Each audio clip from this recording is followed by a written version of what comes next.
اللهم صل على محمد. بسم اللہ الرحمن الرحیم نحمده ونصلی علی رسوله الکریم اما بعد فاعوذ باللہ من الشیطان الرجیم بسم اللہ الرحمن الرحیم قل هل يستوي الذین يعلمون والذین لا يعلمون صدق اللہ مولانا العظیم۔ میں رمضان کورس کی آج ہماری 7ویں کلاس ہے، اور اس حوالے سے جو ہمارے آج کے سوالات ہیں آپ کے حضرات کے سامنے بورڈ کے اوپر لکھے ہوئے ہیں، جن کی وضاحت انشاءاللہ آپ کے سامنے آج بیان کی جائے گی، اور اس کے ماتحت آنے والے جتنے بھی انشاءاللہ ضروری مسائل ہیں وہ آپ کے سامنے بیان کیے جائیں گے۔ سب سے پہلا جو سوال ہے وہ یہ کہ روزہ کا جو ٹوٹنا ہوتا ہے اس کے حوالے سے ایک اصول کیا ہے، معیار کیا ہے؟ اگر ہم وہ معیار سمجھ لیں گے نا تو روزے کے سارے مسائل ہمیں انشاءاللہ یاد ہو جائیں گے، سمجھ میں آ جائیں گے۔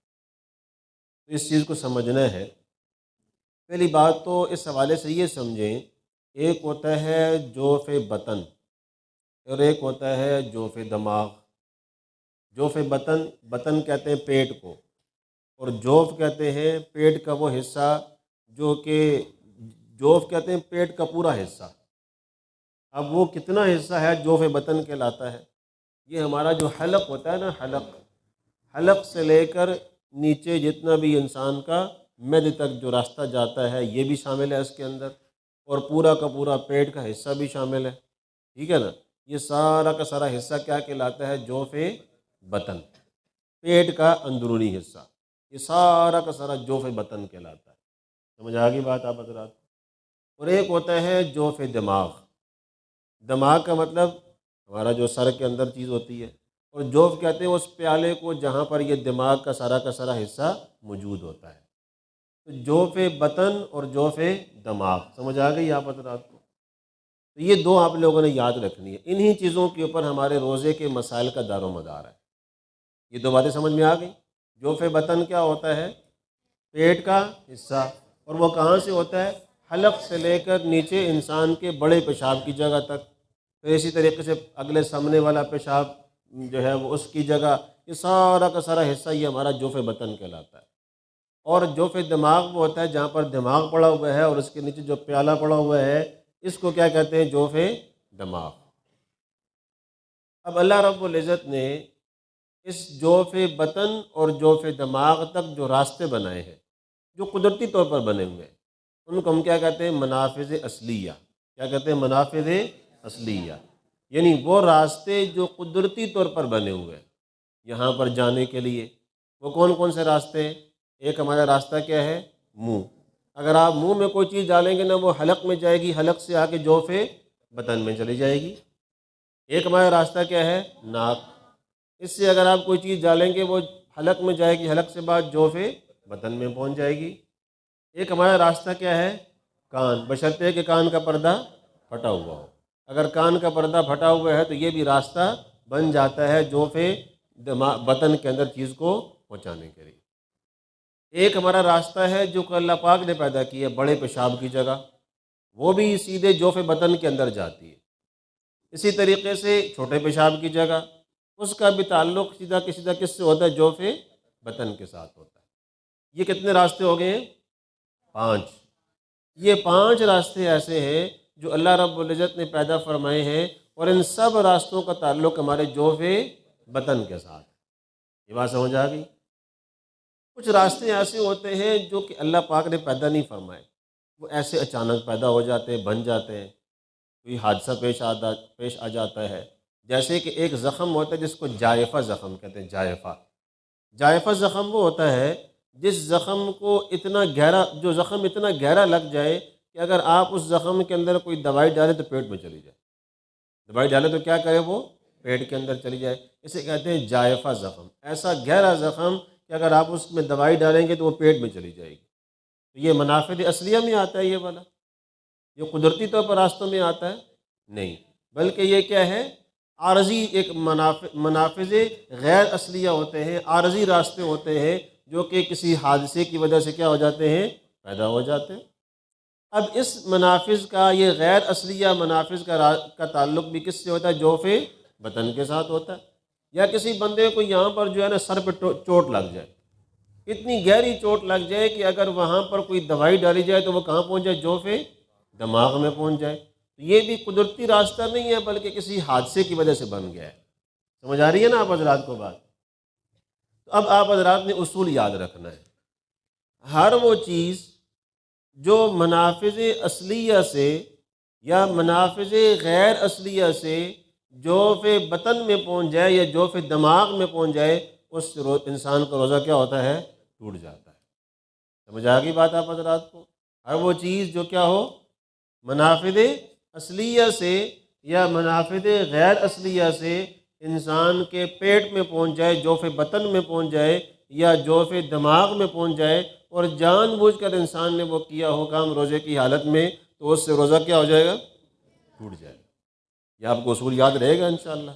اگر یہ اصول یاد ہو گیا، اب سارے کے سارے مسئلے پڑھنا آسان ہو جائیں گے۔ ٹھیک ہو گیا جی؟ اب آپ مسائل سمجھیں۔ ایک بندہ روزے کی حالت میں انجیکشن لگاتا ہے، بیچارے کو طاقت کا انجیکشن چاہیے، بیچارہ بڑا کمزور سا ہے یا بوڑھا آدمی ہے، اس کو طاقت روزہ کا سنبھالنا مشکل لگ رہا ہے۔ اب وہ بندہ روزے کی حالت میں جا کر انجیکشن لگاتا ہے۔ انجیکشن لگاتا ہے، وہ کہاں پہ لگاتا ہے؟ رگ میں لگاتا ہے۔ اب رگ میں لگائے تو رگ میں جو لگاتے ہیں انجیکشن، اس کا تعلق جوف بطن کے ساتھ ہے؟ نہیں ہے، وہ تو رگوں کے اندر ہی گھومتا رہے گا سارا کا سارا مواد، اس کا جوف بطن کے ساتھ کوئی تعلق نہیں ہے۔ یا کوئی بندہ گوشت کے اندر لگا لیتا ہے، جب گوشت کے اندر لگاتا ہے اس کا تعلق بھی جوف بطن کے ساتھ نہیں ہے۔ لہٰذا انجیکشن کوئی بھی ہو، یا وہ طاقت کا ہو یا ویسے ہو، رگ میں ہو یا رگ میں نہ ہو، دونوں حالتوں میں روزے پر کوئی فرق نہیں پڑتا۔ ہاں یہ بات یاد رکھنی چاہیے کہ اگر ایک بندہ جو ہے نا بغیر ضرورت کے، مطلب ایک بندے کو ضرورت نہیں ہے، ویسے ہی طاقت کے انجیکشن لگائی جا رہا ہے، ٹھیک ہے نا، تو یہ مکروہ ہے، اس سے روزے پہ فرق نہیں پڑتا، لیکن روزے کی حالت میں ایسا کرنا کیا ہے؟ مکروہ ہے، ناپسندیدہ کام ہے۔ ایسے ہی کوئی بندہ ڈرپ لگاتا ہے، ٹھیک ہے نا، اب ڈرپ بھی کہاں لگتی ہے؟ رگ میں لگتی ہے نا، تو رگ میں جو ڈرپ لگائی جاتی ہے اس کا تعلق بھی جوف بطن کے ساتھ نہیں ہے، لہٰذا اس سے بھی روزے کے اوپر کوئی فرق نہیں پڑے گا۔ سمجھ آ گئی بات آپ حضرات کو؟ تیسری بات اس حوالے سے یہ، کوئی بندہ خون لگواتا ہے، ایک ہوتا ہے ڈرپ لگائی ہے، کوئی بیماری پڑ گئی ہے، کوئی مسئلہ پڑ گیا، ایک بندہ ویسے خون لگوانا چاہتا ہے، روزے کی حالت میں جب خون لگوائے گا تو وہ کہاں لگائے گا؟ رگ میں لگائے گا، ٹھیک ہے نا، اس سے بھی روزے کے اوپر کوئی فرق نہیں پڑتا۔ لہٰذا ہر وہ چیز جس کا جوف بطن کے ساتھ تعلق نہیں ہے، جوف دماغ کے ساتھ تعلق نہیں ہے، اس سے روزے پہ کوئی فرق نہیں پڑے گا، لیکن بغیر ضرورت کے ایسا کوئی کام کرنا جس سے انسان کو طاقت ملتی ہو، وہ روزے کی حالت میں کیا ہوتی ہے؟ مکروہ عمل ہے۔ ایسے ہی آکسیجن لگانا روزے کی حالت میں، آکسیجن لگانا روزے کی حالت میں، اب بعض آکسیجن ایسی ہوتی ہے جو دوا کے ساتھ ہوتی ہے، جو کیا ہوتی ہے؟ دوا کے ساتھ ہوتی ہے۔ اگر تو آکسیجن ایسی ہے جو دوا کا استعمال کرنے کے ساتھ استعمال ہوتی ہے، اگر وہ روزے کی حالت میں لگائیں گے تو روزہ کیا ہو جائے گا؟ ٹوٹ جائے گا، اس لیے کہ وہ دوائی ساری کی ساری کہاں جا رہی ہوتی ہے؟ منہ میں جا رہی ہوتی ہے۔ لیکن ایک بندہ دوائی کا استعمال نہیں کرتا، منہ میں کوئی چیز نہیں لے کے جاتا، اس سے روزے پہ پھر فرق بھی نہیں پڑتا۔ ایسے ہی بعض لوگ ایسے ہوتے ہیں جو روزے کی حالت میں انہیلر استعمال کرتے ہیں، دمہ کے جو مریض ہیں، دمہ کے مریض ہوتے ہیں، سانس کا بیماری ہوتی ہے، وہ لوگ روزے کی حالت میں یا ویسے کیا استعمال کرتے ہیں؟ انہیلر۔ اب انہیلر جو ہوتا ہے اس میں مواد ہوتا ہے، اس میں کیا ہوتا ہے؟ مواد ہوتا ہے۔ اگر کوئی بندہ روزے کی حالت میں انہیلر استعمال کرے گا اپنے سانس کو بحال کرنے کے لیے، اس سے روزہ ٹوٹ جائے گا۔ ایسے ہی جو ایک اور چیز ہوتی ہے جس کو کیا کہتے ہیں؟ نیبولائزر، کیا کہتے ہیں اس کو؟ نیبولائزر۔ اب یہ جو جن بیچاروں کو پھیپھڑوں کا مسئلہ ہوتا ہے، پھیپھڑوں کا مسئلہ ہوتا ہے، تو وہ لوگ روزے کی حالت میں نیبولائزر استعمال کرتے ہیں۔ تو نیبولائزر کے اندر بھی کیا ہوتا ہے؟ مواد ہوتا ہے، دوائی ہوتی ہے جو کہ انسان کے پھیپھڑوں کو بحال رکھتی ہے، اس سے بھی روزہ ٹوٹ جاتا ہے، کیونکہ وہ ساری کی ساری دوائی کہاں جا رہی ہوتی ہے؟ جوف بدن کے اندر جا رہی ہوتی ہے۔ ایک بندہ روزے کی حالت میں خون کا سیمپل دیتا ہے تاکہ ٹیسٹ کرواؤں کہ میرا خون جو ہے نا وہ کون سا والا گروپ ہے، اس سے روزے میں کوئی فرق پڑے گا؟ خون کہاں جا رہا ہے؟ باہر نکل رہا ہے۔ ہم نے ایک اصول پڑھا تھا نا، انما الافطار مما دخل لیس مما خرج، کہ روزہ تب ٹوٹتا ہے جب کوئی چیز باہر سے اندر جا رہی ہو۔ اگر کوئی چیز اندر سے باہر نکل رہی ہے تو اس سے روزے میں کوئی فرق نہیں پڑتا، سوائے ایک چیز کے۔ میں نے کیا بتائی تھی؟ کیا بتائی تھی؟ الٹی بتائی تھی نا، ہے جسے ہم کہتے ہیں، وہ ظاہر اندر سے باہر آتی ہے، لیکن اس سے روزہ ٹوٹتا ہے اس وجہ سے ہے، اس لیے کہ حضور اکرم صلی اللہ علیہ وسلم نے خود بیان فرمایا، ٹھیک ہے نا۔ باقی کسی بھی چیز سے روزہ نہیں ٹوٹتا، جو اندر سے باہر آ رہی ہو اس سے روزے میں کوئی فرق نہیں پڑتا۔ روزے پہ فرق تب پڑتا ہے جب کوئی چیز باہر سے اندر جا رہی ہو، جوف بدن میں جا رہی ہے، جو جوف دماغ میں جا رہی ہے۔ تو خون کا سیمپل جو ہے نا وہ دینا، تاکہ یہ پتہ لگے میرا گروپ کون سا ہے، اس سے روزے میں کوئی فرق نہیں پڑتا۔ یا بعض اوقات ایسا ہوتا ہے کسی کو ڈرپ لگا رہے ہوتے ہیں تو وہ کینولا نہیں لگ رہا ہوتا، کینولا نہیں لگ رہا ہوتا، وہ جب لگاتے ہیں خون جو ہے نا وہ نکلتا ہے، کینولا پاس کروانے کے لیے وہ خون نکالتے ہیں، اس سے بھی روزے میں کوئی فرق نہیں پڑتا، اس لیے کہ وہ خون جو ہے وہ باہر نکل رہا ہوتا ہے، وہ کوئی جسم کے اندر نہیں جا رہا ہوتا۔ سمجھ آ رہی ہے نا بات اب حضرات کو؟ تو اصول یاد رکھنا ہے، اس اصول کے اوپر انشاءاللہ ہر ایک مسئلہ جو ہے نا وہ فٹ آتا رہے گا اور بات سمجھنے میں آسانی ہوگی۔ تو یہاں تک بات ہو گئی کہ کس کس چیز کی بنا پر روزہ ٹوٹتا ہے اور روزہ کے ٹوٹنے کا اصول کیا ہے، روزہ کے ٹوٹنے کا اصول کیا ہے۔ اب اگلی بات یہ ہے کہ جو مکروہ روزہ ہوتا ہے اس کا کیا مطلب ہے، کہ جو روزہ مکروہ ہو گیا، روزہ مکروہ ہو گیا، تو روزہ کے مکروہ ہونے کا کیا مطلب ہے؟ ٹھیک ہے نا، دیکھیں مکروہ کا مطلب ہوتا ہے ناپسندیدہ کام، ایسا کام جو کیا ہو ناپسندیدہ ہو، اس کو کیا کہتے ہیں؟ مکروہ کام۔ تو روزہ کا مکروہ ہونے کا مطلب یہ روزہ ٹوٹا تو نہیں ہے، لیکن روزہ کے اندر جو کام کر لیا ہے اس سے روزے کا ثواب میں کیا ہو جائے گی؟ کمی ہو جائے گی۔ ایک اصول یاد رکھیں کہ ہر چیز کے بارے میں جو اصول ہے وہ کیا ہے؟ وہ یہ ہے کہ کوئی بھی چیز ہو وہ اپنا اثر صحیح اس وقت دکھاتی ہے جب اس چیز کو نقصان دینے والی چیزوں سے بچایا جائے، نقصان دینے والی چیزوں سے بچایا جائے، تب جا کر وہ فائدہ دیتی ہے اور اپنا پورا کا پورا اثر دکھاتی ہے۔ جیسے مثال کے طور پر ڈاکٹر ہمیں کوئی دوائی دیتا ہے، اور دوائی دینے کے ساتھ ساتھ وہ یہ کہتا ہے کہ یہ دوائی تب اثر کرے گی جب آپ یہ فلاں والی پرہیز کریں گے، آپ فلاں والی کیا کریں گے؟ پرہیز کریں گے۔ اگر آپ نے پرہیز نہ کی اس دوائی کے کھانے کا کوئی فائدہ نہیں ہے، اور اگر بسا اوقات پرہیز نہ کی تو وہ دوائی کیا پڑ جاتی ہے، انسان کو الٹی پڑ جاتی ہے، نقصان دینا شروع ہو جاتی ہے۔ تو معلوم یہ ہوا کہ اگر انسان کسی کام کو، کسی چیز کو فائدے کے لیے استعمال کرتا ہے، اور وہ چیز فائدے کے لیے استعمال کرنے کے ساتھ ساتھ اس کو نقصان دینے والی چیزوں سے نہ بچائے، تو وہ چیز اپنا اثر پورا کا پورا نہیں دکھاتی۔ فائدے کی بجائے انسان کو الٹا کیا ہونا شروع ہو جاتا ہے؟ نقصان ہونا شروع ہو جاتا ہے۔ بہائی نہیں یہی حال ہے روزے کا بھی۔ روزہ کیا ہے؟ بڑی اہم چیز ہے، بہت بڑی اللہ تعالیٰ کی عبادت ہے، بہت قیمتی عبادت ہے، اور اس کے بہت سارے فائدے ہیں، لیکن ساتھ ساتھ یہ ضروری ہے کہ اس کے فائدے کو حاصل کرنے کے لیے ہم ان تمام کاموں سے اپنے آپ کو بچائیں جس کی وجہ سے روزے کا فائدہ کم ہو جاتا ہے۔ وہ کام کون کون سے ہیں؟ ہر وہ کام جس سے روزہ ٹوٹ جاتا ہے وہ بھی روزے کو نقصان دینے والی چیز ہے۔ ہر وہ کام جس سے روزے کا اثر ختم ہو جاتا ہے، ہر وہ کام جس سے روزے کا فائدہ ختم ہو جاتا ہے، ان تمام کاموں سے بھی اپنے آپ کو بچانا ہے۔ کھانے پینے سے اپنے آپ کو بچائیں گے، ٹھیک ہے نا، کھانے پینے سے اپنے آپ کو بچائیں گے، آنکھوں کے غلط استعمال سے اپنے آپ کو بچائیں گے، زبان کے غلط استعمال سے اپنے آپ کو بچائیں گے، ٹھیک ہے نا، اور اسی طریقے سے کانوں کا غلط استعمال، اس سے اپنے آپ کو بچائیں گے۔ ان تمام چیزوں سے اپنے آپ کو بچائیں گے تو روزے کا فائدہ حاصل ہوگا، روزے کا فائدہ حاصل ہوگا، وگرنہ روزہ کوئی فائدہ نہیں دے گا۔ روزے کا فائدہ ہونے کی بجائے الٹا روزے کا نقصان ہو رہا ہوگا۔ نقصان کیا ہوگا؟ نقصان کیا ہوگا؟ جب انسان ان سارے کے سارے کاموں سے اپنے آپ کو نہ بچائے تو یہ روزہ کل قیامت کے دن انسان کے خلاف انسان کے خلاف حجت بن جائے گا۔ انسان کے خلاف کیا بن جائے گا؟ حجت بن جائے گا۔ ٹھیک ہے نا، جیسے قرآن کے بارے میں آتا ہے القرآن حجت لک او علیک، قرآن یا تمہارے حق کے اندر گواہی دے گا یا تمہارے خلاف جا کے گواہی دے گا۔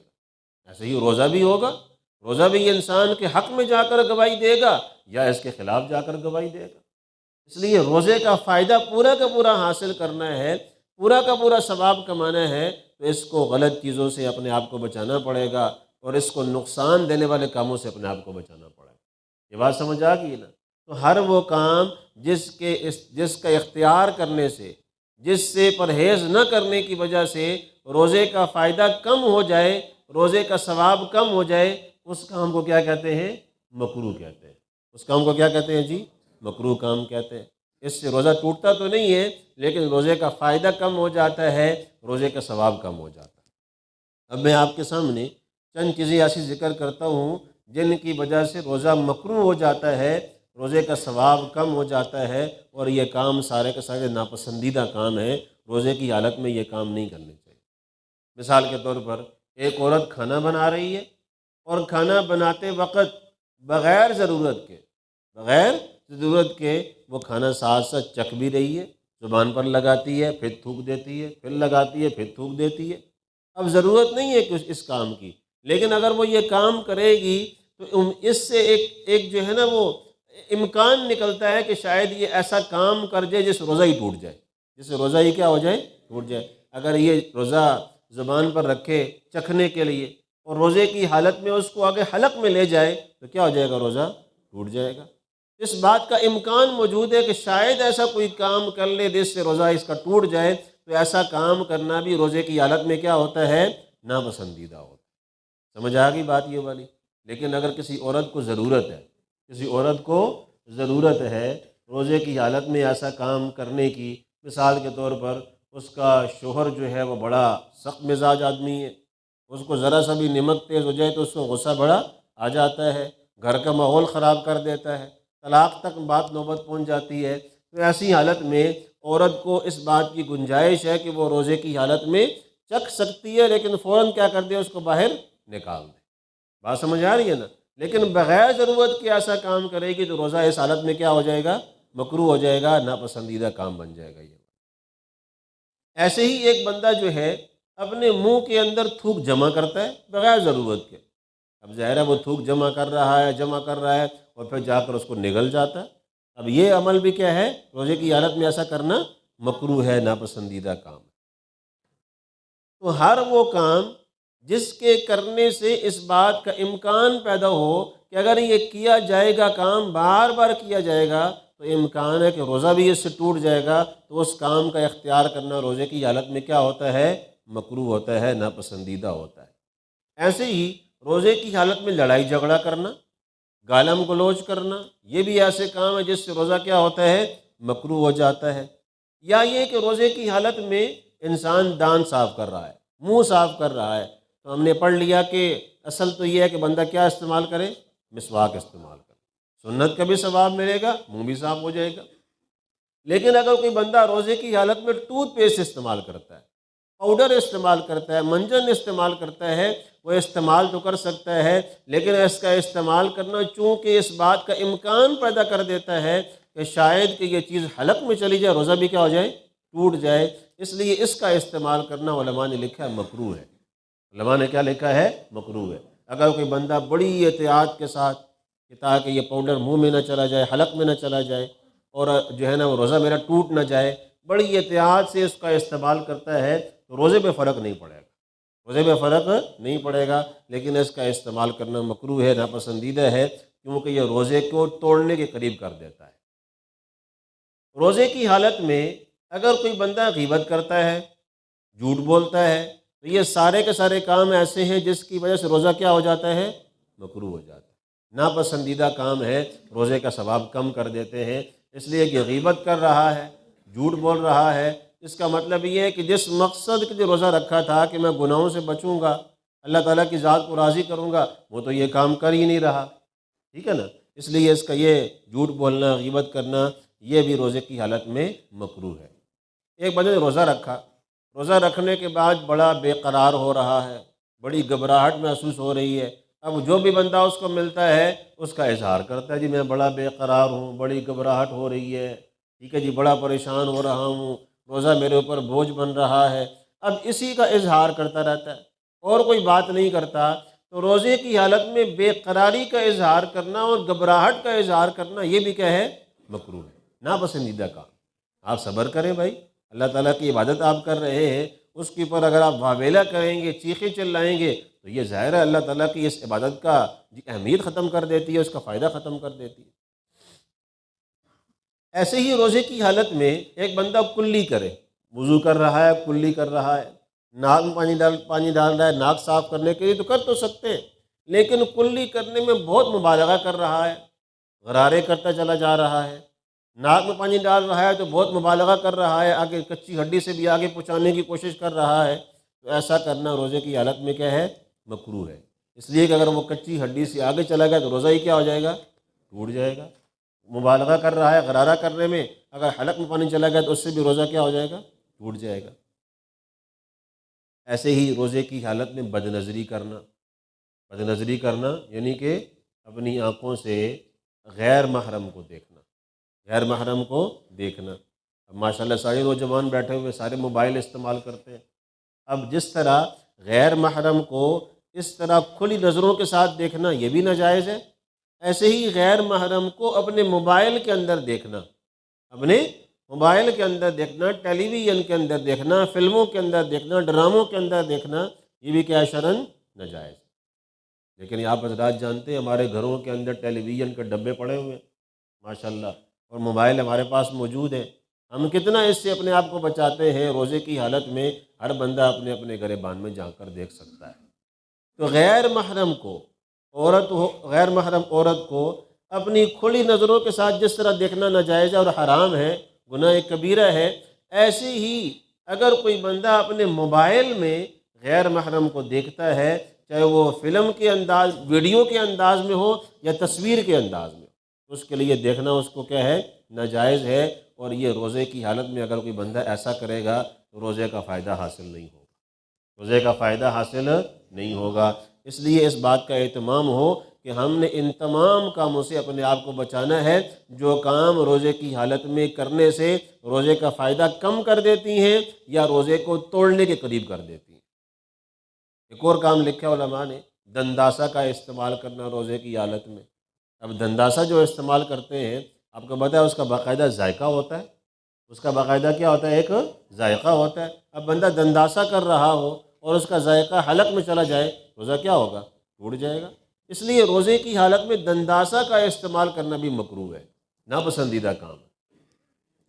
یہ سارے وہ کام آپ حضرات کے سامنے آ گئے جن کی وجوہات کی جن کی بنا پر روزہ مکروہ ہو جاتا ہے، اور یہ کام کرنا ناپسندیدہ ہے، روزے کے ثواب کو کم کر دیتے ہیں۔ یہ بات سمجھ آ گئی جی آپ حضرات کو؟ اب کچھ کام ایسے ذکر کرتے ہیں جن کی وجہ سے روزہ ٹوٹ ہی جاتا ہے، روزہ ٹوٹ ہی جاتا ہے۔ نمبر ایک، اگر کوئی بندہ ناک میں یا جو ہے وہ منہ کے اندر کوئی دوائی ڈالتا ہے روزے کی حالت میں، روزہ اس کا ٹوٹ جائے گا۔ ناک میں دوائی ڈالے، کان میں دوائی ڈالے، بشرطے کہ کان کا پردہ پھٹا ہوا ہو، یا منہ کے اندر کوئی دوائی ڈالے، اس کی وجہ سے روزہ کیا ہوگا؟ ٹوٹ جائے گا۔ یا ایسی ایک بندہ جو ہے وہ جو ہے اس کو الٹی آ گئی، قے آ گئی، میں نے آپ کے سامنے ذکر کیا تھا کہ الٹی جو ہے جان بوجھ کر ہو اور منہ بھر کر ہو۔ منہ بھر کر ہونے کا مطلب یہ ہے کہ اس کو روکنا انسان کے اپنے بس میں نہ ہو، ایسی منہ بھر کر آئے اور جان بوجھ کر کی ہو، اس کی وجہ سے روزہ کیا ہوگا؟ ٹوٹ جائے گا۔ یہ بھی مفسدات روزہ میں آتے ہیں۔ اگر کسی بندے نے وکس لگائی ناک کے اندر، تو اب ظاہر ہے اس کے ذرات جا رہے ہوں گے، اس سے بھی روزہ کیا ہوگا؟ ٹوٹ جائے گا۔ ٹھیک ہے جی، انہیلر کا استعمال کرنا، آکسیجن کا استعمال کرنا، ان تمام چیزوں کی وجہ سے روزہ بھی کیا ہوگا؟ ٹوٹ جائے گا۔ نیبولائزر کا استعمال کرنا، اس سے بھی روزہ ٹوٹ جائے گا۔ اگر کوئی عورت ناپاک ہو جاتی ہے تو اس کو بھی روزہ رکھنے کی اجازت نہیں ہے جب تک کہ وہ کیا ہو؟ پاک ہو جائے۔ ٹھیک ہے نا؟ تو حیض اور نفاس کی حالت میں بھی روزہ جو ہے وہ ٹوٹ جاتا ہے۔ تو یہ سارے کے سارے وہ کام ہو گئے جن سے روزہ ٹوٹ جاتا ہے، اور وہ کچھ کام ایسے میں نے ذکر کیے جن سے روزہ مکروہ ہو جاتا ہے۔ اب آخر میں کچھ ایسی غلط فہمیاں ہیں جو ہمارے ہاں روزے کے حوالے سے پائی جاتی ہیں، بس وہ غلط فہمیوں کا ذکر کرتے ہیں۔ مقصد یہ ہے کہ ان غلط فہمیوں کا ہمیں شکار نہیں ہونا، ان غلط فہمیوں کا ہمیں شکار نہیں ہونا کہ ہم تو یہ سمجھ بیٹھے تھے لیکن حقیقت تو کچھ اور نکلی، حقیقت تو کچھ اور نکلی۔ اس لیے پہلے ہی ان غلط فہمیوں کے بارے میں جان لیا جائے تاکہ بندہ روزے کی حالت میں یہ غلط کام نہ کرے۔ مثال کے طور پر ایک کام یہ ہوتا ہے کہ بعض لوگ ایسے ہوتے ہیں جو قے سے جو ہے نا وہ روزہ ٹوٹ جاتا ہے، ہر قسم کی قے سے، کوئی بھی الٹی آئے روزہ ٹوٹ گیا۔ ہم نے کتنی قسمیں پڑھی تھی روزے کے بارے میں؟ 4 قسمیں پڑھی تھی۔ اس میں صرف ایک قسم ایسی ہے جس روزہ ٹوٹتا ہے، وہ کون سی والی ہے؟ کہ جان بوجھ کر کی ہو اور منہ بھر کر کی ہو۔ اگر جان بوجھ کر نہیں کی یا خود بخود الٹی آ گئی، اس سے بھی روزہ نہیں ٹوٹے گا۔ اور اگر جان بوجھ کر تو کی ہے لیکن تھوڑی سی آئی ہے، اس سے بھی روزہ نہیں ٹوٹے گا۔ اگر منہ بھر کر آئی ہے لیکن خود بخود آئی ہے، اس سے بھی روزہ نہیں ٹوٹے گا۔ صرف ایک صورت میں روزہ ٹوٹے گا کہ جان بوجھ کر ہو اور منہ بھر کر ہو۔ یہ غلط فہمی ہمارے ہاں مشہور ہے، جی بس منہ الٹی آ گئی ہے بس روزہ توڑ دو، ٹھیک ہے نا؟ تو یہ غلط فہمی ہے، اس سے اپنے آپ کو بچانا ہے۔ بعض لوگ یہ ہوتے ہیں جو کہتے ہیں جی حالت روزہ میں احتلام ہو جائے، حالت روزہ میں احتلام ہو جائے اس سے بھی روزہ ٹوٹ جاتا ہے۔ حالانکہ ایسی کوئی بات نہیں ہے، احتلام ہو جائے تو بندے کو روزہ نہیں توڑنا، روزہ اس کا برقرار ہے، روزہ اس کا کیا ہے؟ برقرار ہے۔ بس غسل کرنے کا طریقہ جیسے میں نے آپ لوگوں کو سکھایا تھا کہ غسل کرنے میں کس طرح جو ہے وہ کلی کیسے کرنی ہے، ناک میں کیسے پانی ڈالنا ہے، جسم پورا کا پورا کیسے دھونا ہے، وہ 3 کام کر لے اور بس اس کا روزہ برقرار ہے، اس کا روزہ کیا ہے؟ برقرار ہے۔ تو روزہ کی حالت میں اگر کسی کو احتلام ہو جاتا ہے اس سے روزے میں فرق نہیں پڑتا، ٹھیک ہے نا؟ بعض لوگ یہ سمجھتے ہیں کہ جی میں نے تو آج سحری کھائی نہیں ہے لہذا میرا روزہ ہی نہیں، ٹھیک ہے نا؟ آج میں نے سحری کھائی نہیں، میری آنکھ ہی نہیں کھلی، میں نے آنکھ ہی نہیں کھلی اور میں سحری کا کوئی ایک لقمہ بھی نہیں لیا، لہذا میرا روزہ ہو ہی نہیں سکتا۔ تو سحری اگر نہیں کھا سکے اور آنکھ نہیں کھلی تو ایسے ہی بھوکے بھوکے کیا کریں گے؟ روزہ رکھیں گے، اور روزہ کو برقرار، روزہ کا جو ہے نا وہ آغاز بھی کریں گے، روزہ کا اختتام بھی کریں گے، لیکن یہ سمجھنا کہ میں نے سحری نہیں کھائی میرا روزہ ہی نہیں ہے، یہ غلط فہمی، یہ غلط بات ہے، اس سے اپنے آپ کو بچانا ہے۔ ایک اور جو بات ہے وہ یہ ہے کہ جو منہ کے اندر بلغم جمع کر کے یا یہ کہ تھوک جمع کر کے نگلنے سے روزہ ٹوٹ جاتا ہے، ہم بھی اب مسئلہ پڑھ چکے ہیں کہ اس سے بھی روزہ نہیں ٹوٹتا، اس سے روزے پہ کوئی فرق نہیں پڑتا۔ ایک اور بات بڑی مشہور ہے اور بہت سے لوگ اس کے حوالے سے جو ہے نا وہ کرتے رہتے ہیں کہ جی ابھی تو اذان ہو رہی ہے، ابھی تو اذان جو ہے نا وہ ہو رہی ہے، بس کھائی جاؤ کوئی مسئلہ نہیں ہے۔ ابھی ہم نے کیا مسئلہ پڑھا تھا اذان کے حوالے سے کہ صبح صادق کے ہو جانے کے بعد اذان ہوتی ہے، اور صبح صادق کا ہو جانا یہ کھانے پینے کا وقت کیا کر دیتا ہے؟ ختم کر دیتا ہے۔ اب جب اذان ہو رہی ہے اس کا مطلب یہ کھانے پینے کا وقت کیا ہو چکا ہے؟ ختم ہو چکا ہے۔ اب یہ کہنا جی اذان تو ہو رہی ہے اذان چلنے دو، جب تک اذان ختم نہیں ہوگی اس وقت تک ہم کھاتے رہیں گے، کھانا پینا جائز ہے، یہ غلط بات ہے۔ جب اذان شروع ہو گئی اس کا مطلب یہ ہے کہ وقت ختم ہو چکا ہے کھانے پینے کا، ٹھیک ہے نا؟ تو صبح صادق کے وقت کو دیکھتے رہنا چاہیے، چاہے اذان ہو یا نہ ہو، صبح صادق کا وقت ہو گیا تو کھانا پینے کا وقت بھی کیا ہو گیا ہے؟ ختم ہو گیا۔ تو صبح سحری کا تعلق وقت کے ساتھ ہے، اذان کے ساتھ نہیں ہے۔ بس آخری غلط فہمی جو ہمارے ہاں وہ یہ ہے کہ جی بعض لوگوں کو ہم نے یہ بھی سنا جو ہے نا کہتے ہوئے میں نے خوشبو لگائی تھی، اور خوشبو جب میں نے لگائی اب ظاہرہ اس کی خوشبو مجھے آ رہی ہے، لہٰذا میرا روزہ کیا ہو گیا؟ ٹوٹ گیا۔ حالانکہ خوشبو کے آنے سے روزے پہ کوئی فرق نہیں پڑتا، عطر لگا لیا، خوشبو لگا لیا، اس سے روزے پہ کوئی فرق نہیں پڑتا۔ ہاں اگر بتی لگائی ہے، اگر کیا لگائی ہے؟ اگر بتی لگائی ہے اور اس کا دھواں نکل رہا ہے اور اوپر منہ جا کے کھول کے رکھ دیا اس کے اوپر، اب کیا ہوگا؟ وہ دھواں اندر جا رہا ہے نا، اس سے روزہ کیا ہو جائے گا؟ ٹوٹ جائے گا۔ تو خوشبو لگانے سے، عطر لگانے سے روزے پہ کوئی فرق نہیں پڑتا۔